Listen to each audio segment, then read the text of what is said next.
so I became a reservist, and I worked at this company called Angel Thunder. And sounds like an 80s action movie. Dude, it is. Now it's called Red Flag Rescue, but back then it was called Angel Thunder, and it was the coolest job. It rivals the job I have now.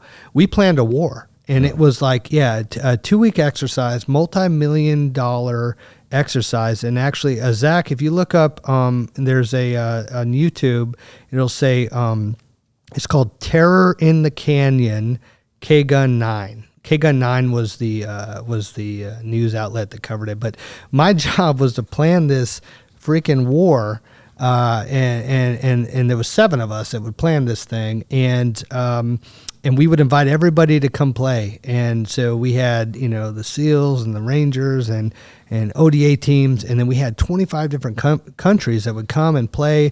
All the 3-letter agencies, FBI, all of those, State Department, all those folks would come, and they would play in our exercise where we would put on a war. We would rent out a whole city in Playas, New Mexico, and live fire. I mean, you name it. We would just run this exercise, and everybody could come play for free, with one caveat: you had to have some sort of a personnel recovery event in your, and that was to run your checklist. That was the Marines, when they, CV goes down or something, they needs to know how they're going to trigger the PR system. And then eventually what would happen is it would allow our Air Force Rescue folks, which is the only dedicated rescue agency in the entire DoD, so dedicated for all services. So it would trigger a rescue event, which our folks would come in and fly helicopters, C-130s, PJs would jump in and do all this stuff. So it would trigger some sort of a response.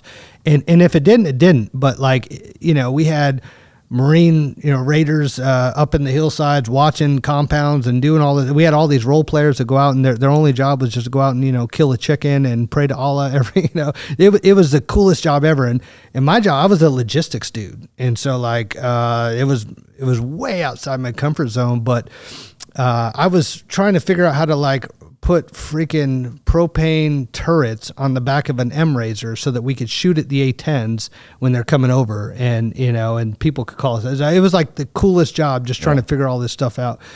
So I was working at that job for about 3 years as a contractor. And before you go past that, was it once a year?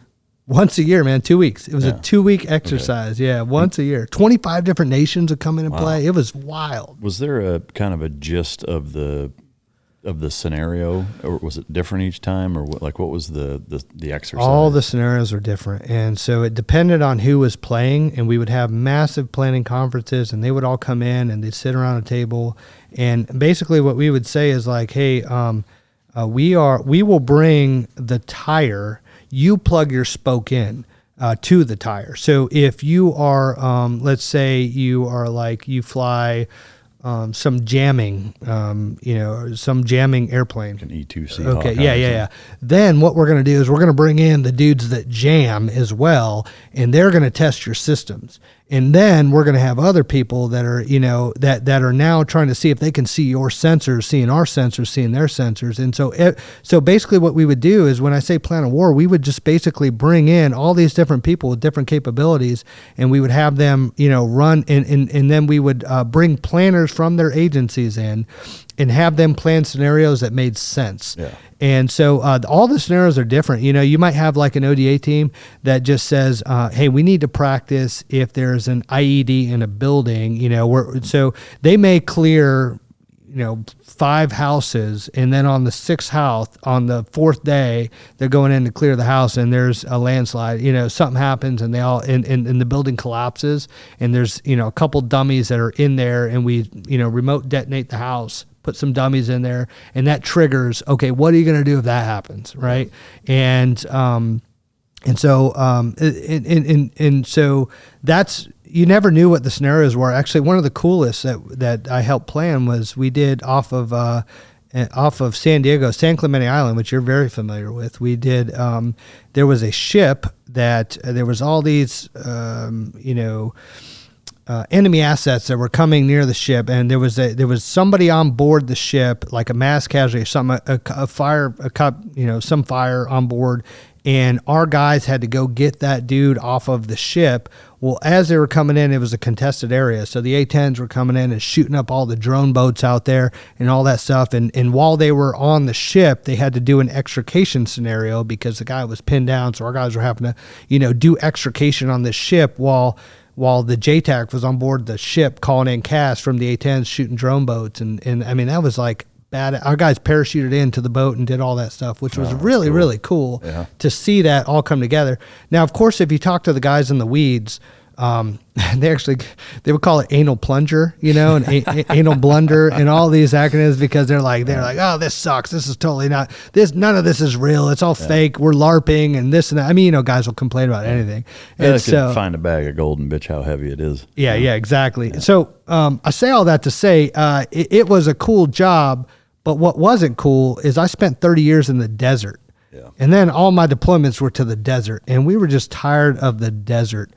And so my wife and I were on our way to church, and my boss was telling me that NASA was looking for a PJ to work for NASA and to build the commercial crew program. And so I was joking with my wife that my boss was trying to get rid of me, and I had a resume already done up because I was looking at maybe getting a job in Portland as a full-time PJ at the reserve unit there.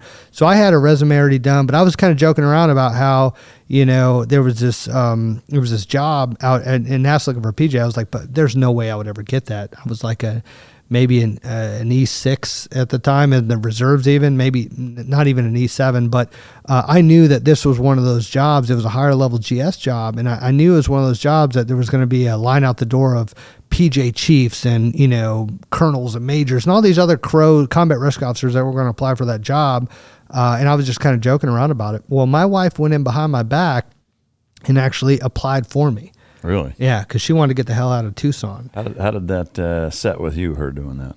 Well, it set great because, Really? I mean, to be fair, I wanted the job, but I didn't believe in myself, man. I thought there was no way I would be able to get that job. So my wife believing in me and like, no, you can do this. And of course, because we're people of faith, she's like, listen, if God opens a door, we walk through it, And so, so she applied for me, even though I didn't have the balls to do it. And next thing you know, actually, so she applied, and it came back that I am overqualified. Well, I'm highly qualified, but then I had to submit a second round of questionnaires. So I'm gonna tell you a little ninja trick that I did. Okay, you have to get past the robot and the big machine when you're applying for a government job.